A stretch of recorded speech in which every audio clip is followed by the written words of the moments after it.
Trustees at Penn State say they're determined to find the truth behind the alleged child sex abuse scandal rocking one of the nation's largest universities. And the crowds are gathering right now at Penn State for the football game today. The Nittany Lions are poised to play their first game without Joe Paterno since Lyndon B. Johnson was president. There are some new questions today surrounding the charity Sandusky founded, Second Mile. What did top executives know and when did they know it? Well, joining me now is Michael Isikoff, NBC's national investigative correspondent, with another good morning to you, Michael.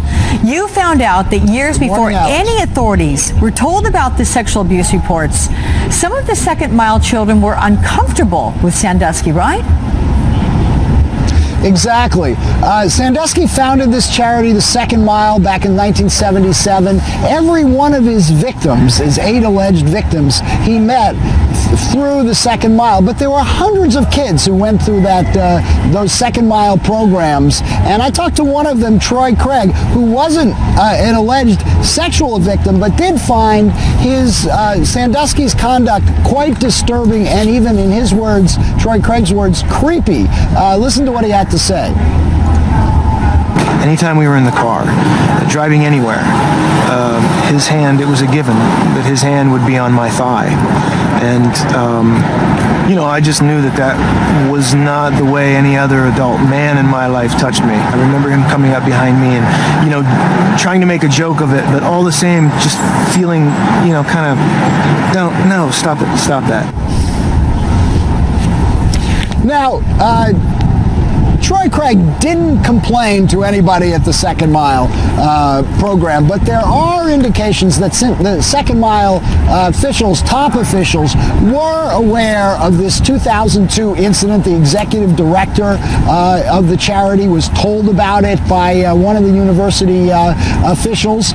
He says he was told there was no wrongdoing, but the fact is that even with a sexual abuse allegation against Sandusky, he continued to participate in the charity, continued to encounter kids, found, according to the grand jury report, more abuse victims, and it wasn't until 2008 when a second police investigation was opened up into Sandusky that the charity finally cut him off from having interactions with the kids.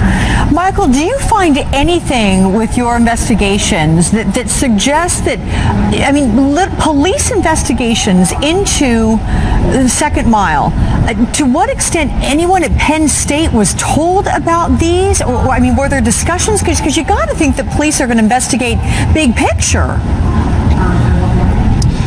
Sure. Well, look, and here the testimony in the grand jury report gets a bit murky.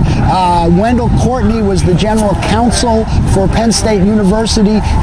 He says he later became the counsel for the Second Mile program in 2009. So there was certainly interactions between Second Mile and the university. Second Mile camps were on. The camp programs were run on Penn State University.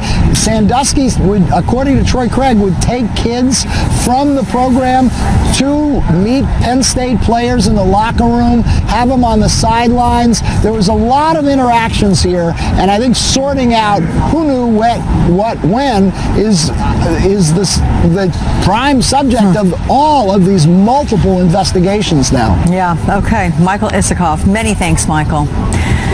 We're going to pause right here, but